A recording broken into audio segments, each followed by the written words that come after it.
Sometimes, a single photo doesn't just capture a moment. It captures the exact second your entire life falls apart. It was Christmas morning. The lights around the living room flickered softly. The smell of pine filled the apartment, and soft winter sunlight pushed through the curtains. I woke up wanting one thing, just one simple thing, to play our favorite Christmas song. It was a tradition. Every December 25th since the day we got married, I would play the same song from my wife's phone while she pretended to still be asleep, just so I could wake her up with a kiss and whisper, "Merry Christmas, my love." But that morning, that kiss never happened. Because the moment I unlocked her phone, my world shattered like a glass ornament. The song app wasn't the first thing on her recent screen. It was her gallery. And right at the top, a photo I had never seen before. One Christmas photo. One angle. One smile. And her entire truth fell apart. My hand froze above her screen. The air turned cold. My heartbeat stopped somewhere between disbelief and nausea. In the photo, she was hugging a man. Not a friendly hug. Not a coworker hug. Not a cousin hug. A hug where her arms were wrapped around him so tightly, you could see the fabric of her sweater stretching. My Christmas gift sweater. The one I had bought her just a week earlier. But it wasn't just the hug. It was the details. The timestamp. December 22 to 8:14 p.m. The exact time she told me she was out shopping with friends to buy me a surprise. And the worst part? She wasn't smiling like she smiles in normal photos. She was glowing. Her eyes had the warmth she used to reserve only for me. I felt something inside me break. Something deeper than pain. Something closer to humiliation. Like I had been living inside a story she stopped believing in long ago. My breath trembled. My fingers went numb. I stared at the photo like it was a crime scene. I whispered to myself, "No, no. This can't be real." But it was. And as I zoomed in, I saw something that made my vision blur with rage. She was holding his hand. I closed the phone slowly, as if it could explode. My Christmas morning was gone. My marriage was gone. My wife was gone. And all of it started with one picture. If you're still here, hit like, because what I found after that photo was even worse. And trust me, the story is just beginning. Before everything collapsed, before the lies, the distance, the betrayal, we were perfect. Or at least I thought we were. Let me take you back. 7 years earlier. It was winter then too. A cold December evening when I first met her. Her best friend Maya had dragged her to a charity event I was volunteering for. I was pouring hot chocolate for the kids. She was carrying a stack of donated blankets. When our eyes met, she smiled. A soft, shy smile that somehow warmed the entire room more than any heater could. I remember thinking, she's the kind of woman who could make any place feel like home. And she did. For years. Our first date was spontaneous. A small cafe with fogged windows, fairy lights, and steaming mugs. She laughed nervously the whole time, and I remember wanting to freeze that moment forever. We talked about everything. Her dreams of becoming a fashion designer, my dream of opening my own business, her fear of thunderstorms, my fear of losing people I love. Funny, life has a way of making your deepest fear come true. We were inseparable. She would wake me up with coffee. I would cook dinner when she came home tired. We traveled together, even if it was just to the next city. We built traditions. Friday night movies, Sunday morning walks, and every Christmas we took one perfect photo together. A photo that would go into our forever album. That album is empty now. But back then, I never imagined a world where she wasn't mine. We married 2 years after meeting. A quiet ceremony, just family and close friends. Hassan, my best friend, was my witness. He whispered to me that day, "You're the luckiest man alive." I believed him. The first warning came 3 years into our marriage. A small crack, barely noticeable. She started working late more often. At first, I didn't think anything of it. She was ambitious, driven, always trying to prove herself. But late turned into very late. And very late turned into midnight. I would call her. She wouldn't pick up. Then she'd text, "In a meeting. Talk later." A meeting at 11:47 p.m.? But love makes you stupid. Love makes you blind. Love makes you believe in excuses even when they slip like sand through your fingers. And she knew that. Her best friend Maya always felt torn. Like she wanted to protect me but also protect my wife. She once told me, "She loves you, but she's stressed. Don't overthink it." Maybe she was right. Maybe I did overthink. Maybe I should have overthought sooner. And then there was Samir, her coworker. The one name I should have paid attention to. The one man who always seemed a little too happy around my wife. She mentioned him casually. "Oh, he's just a coworker. He's married. He respects boundaries." What a joke. She stopped laughing at my jokes. Stopped hugging me from behind when I cooked. Stopped asking me how my day was. Her phone started staying face down. Her notifications silent. Her passwords changed. One night, when I touched her hand in bed, she pulled away. The first time in 7 years. Felt like holding a stranger. Every Christmas, we took a photo in front of our small tree. À simple tradition. One photo. One smile. One memory. But this year she refused. Said she wasn't camera ready. Then tired. Then maybe tomorrow. Tomorrow never came. And now I know why. Because somewhere else, with someone else, she already had her Christmas photo. The one I saw on her phone. The one that ended everything. Small fights turned into silence. Silence turned into resentment. Resentment turned into avoidance. I asked, "Are you okay? Are we okay?" She always answered, "I'm fine. Stop being dramatic." But she wasn't fine. She was changing. Turning into someone I didn't recognize. And the saddest part? I kept trying. Kept loving her. Kept defending her. Kept excusing her. Because when you truly love someone, you don't look for the exit. You look for reasons to stay.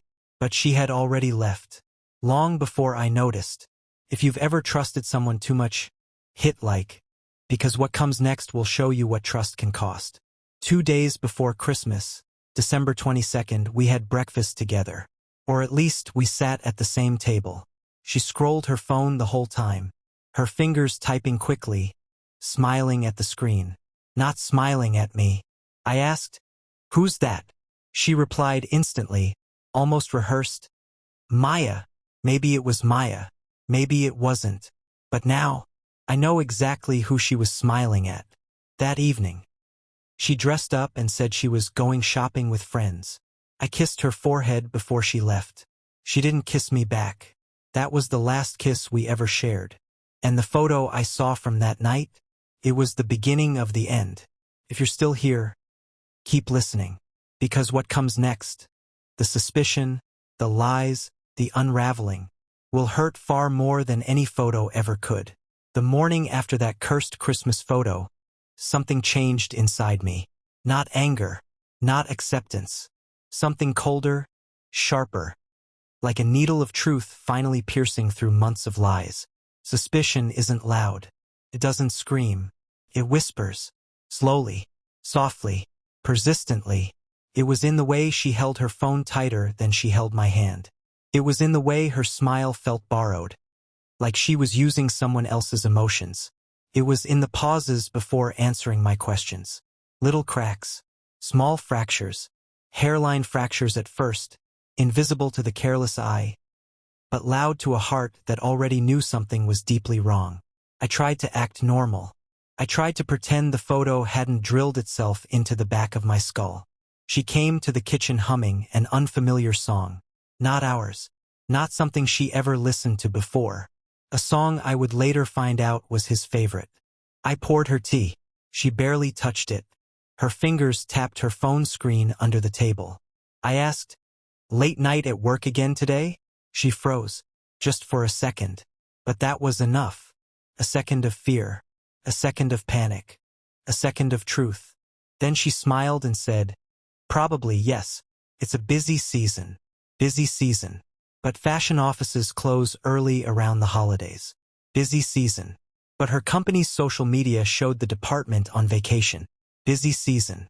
But the only thing she was busy with was him. I watched her get ready. Normally, she'd ask me how she looked. Today she didn't. She already knew who she wanted to impress. I watched her pick a lipstick she used to save for date nights with me. She put it on casually. Not for me. Never again for me. When she left, she didn't even look back. Not once. That evening, for the first time in months, she didn't silence her notifications. She turned them off completely. My mind began stitching clues together like pieces of a puzzle I wished never existed. A room that stays locked. A phone that stays hidden. A husband that stays fooled. I sat on the couch waiting for her to come home, waiting for an explanation for the photo, waiting to breathe again. Midnight passed. No call. No message. Just silence. The kind of silence that makes your bones hurt. When she finally walked in at nearly 2 a.m., her hair was messy. Her sweater stretched out at the sleeves, like someone had pulled on them. My sweater. The same one from the photo. I asked, "Where were you?" She didn't even flinch. She didn't even blink. She just walked past me and said, "I told you. With friends. With friends. Always with friends." I looked at her closely. The perfume she wore wasn't hers. She smelled like cologne. Not mine. His. My stomach twisted with the kind of nausea that only heartbreak can create. She went into the bedroom and locked the door. Locked. Since when did she need to lock a door between us? The next morning she acted like nothing happened. She laughed at her phone. She ignored my eyes. She wore new makeup. The kind you wear when you want to hide something. She told me she was working from the office that day. But her office was closed for the holidays. So where was she going? Suspicion had turned into a storm inside my chest. A storm made of questions, doubts, and memories that suddenly felt poisoned. I wanted to believe her. God knows I wanted to believe her. But belief without truth is just self-inflicted blindness. I called Maya, her best friend. The one who always covered for her. The one who always seemed nervous around me lately. She picked up and said, "Hey, everything okay?" I asked, "Was she with you last night?" Maya went silent. Too silent. Silence that exposed guilt. Then she softly whispered, "She told me not to get involved." And hung up. Not get involved. Not tell the truth. Not break the cover. My heart cracked again. Ehsan, my best friend, told me weeks ago, "Bro, your wife isn't acting normal. Something's off." I snapped at him then. Defended her. Told him love wasn't perfect. But now his words echoed back like a warning I should have listened to. She came home early that evening. Her hair was done differently, like someone had touched it. She was smiling at her phone, not at me. "Good day at work?" I asked. She nodded without looking up. Yes, productive. But the lie was too smooth, too practiced, too familiar. I studied her phone that night from the corner of my eye. WhatsApp muted. Instagram logged out. Gallery cleaned. Notifications off. But the human face always tells the truth. She was glowing. Not the glow of success. The glow of attention. The glow of someone who just heard, "I miss you," from another man. A micro-hook of pain twisted inside me again. That night, while she showered, her phone buzzed. Once, twice, 3 times. The screen lit up. 2 new messages. Not a name. A number. A number she hadn't saved. A number she didn't want saved. I didn't touch the phone, but my heart did. It screamed. It bled. It howled inside my ribs. When she came out of the shower, she moved faster than she ever moved with me. She grabbed the phone, smiled at the screen, typed "On my way." On my way. To whom? At 11 p.m.? She put on her coat. Coat I bought. A coat now worn for someone else. "I'm going to meet Maya," she said. She didn't know I had already spoken to Maya. "Now?" I asked. She shrugged. "She needs me." A lie. A lie delivered so casually that I realized she had become fluent in deception. She left again. I stood at the window and watched her walk away. Her steps were fast, excited, full of purpose. The kind of energy she once had only for me. I whispered, "Where are you going?" Even though I already knew. If you feel this pain, comment "Stay strong." Because what happened next is the moment every husband fears. I followed her, not because I wanted to catch her, but because I wanted to save what was left of my sanity. I walked far behind her, in the cold December wind. She kept checking her phone, smiling like a teenager in love. The smile she hadn't given me in months. She reached the main road, then turned into a quiet lane, the one near the old cafe where we had our first date. My throat tightened. She used to say that place held memories. I didn't know she was making new ones with someone else. I stopped when I saw him. Samir, her coworker, the man she told me not to worry about, the man she said respected boundaries, the man she swore was just a friend. He was standing under a streetlight, holding a gift bag. He looked nervous, excited, hopeful. She ran to him, ran, not walked, ran. He opened his arms, and she fell into them like she belonged there. My lungs collapsed. They hugged. A long hug, an intimate hug, a hug full of history I wasn't aware of. He kissed her forehead. She closed her eyes and smiled. And then, she whispered, "I missed you." My knees almost buckled. I had heard enough. She took the gift bag, looked inside, giggled like a girl in love. He whispered, "You look beautiful."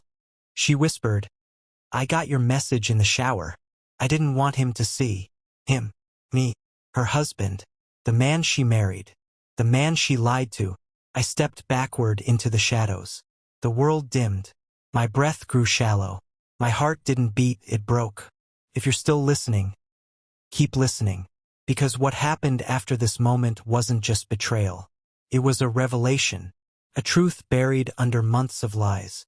I went home before she did. Sat in the dark, waiting. Not because I wanted to confront her, but because I wanted to hear the next lie she would use to hide the truth. She walked in at 1:30 a.m., smelling like the same cologne I smelled on her sweater before. She looked tired but happy. She didn't know I was awake. I said softly, "How's Maya?" She froze mid-step. Her breath caught. Her voice cracked as she whispered, "She's fine." A lie. A lie she didn't even bother to decorate. She went to bed without kissing me goodnight, without touching me, without the slightest shame. I lay beside her, staring at the ceiling, wondering how love can rot quietly without making a sound. But this was only the beginning, because 2 days later, I would discover something far worse than the affair. A twist so cruel, so unexpected, it made the Christmas photo feel like nothing. If you're still here, hit like, because the darkest truth hasn't been revealed yet. I didn't sleep the night after discovering their Christmas night betrayal. I sat in the dark living room, staring at the glowing Christmas lights still hanging on the wall. Lights she had insisted we buy together, lights she chose while standing beside another man. Each bulb flashing felt like a reminder of how blind I had been. But now, I wasn't blind. I was wide awake, and I was ready. I spent the next morning gathering evidence, but not in anger, in silence, dangerous silence. While she lay asleep in our room, pretending to be tired after a work call, I sat at the kitchen table with my laptop. Every message, every picture, every Christmas plan, every moment they tried to hide, I collected them all. And the more I collected, the less my hands shook. For years, I thought my weakness was loving her too much. But now I realized my strength was finally letting her show me who she truly was. I backed up her entire iCloud gallery, saved every chat, every deleted message she thought was gone forever. I even recovered that audio message she deleted after sending it to him. The one where she whispered, "You make Christmas feel real again." Those words burned. But they also fueled something powerful inside me. If you're still listening, stay with me. Because what happened next is something no married man should ever have to do. But many secretly dream of when betrayal hits them this hard. By noon, I had everything I needed. Not just proof, strategy. I wasn't going to yell. I wasn't going to cry. I wasn't going to beg. I was going to flip the entire power dynamic. I was going to make her confess in her own voice, without knowing she was confessing. That afternoon, I walked into the bedroom. She sat on the bed scrolling her phone. The moment she saw me, she smiled, You know that guilty smile people give when they're terrified you've seen something they tried to hide? That smile. He sat beside her. Calm. Too calm. Hey, I said softly. Christmas was different this year.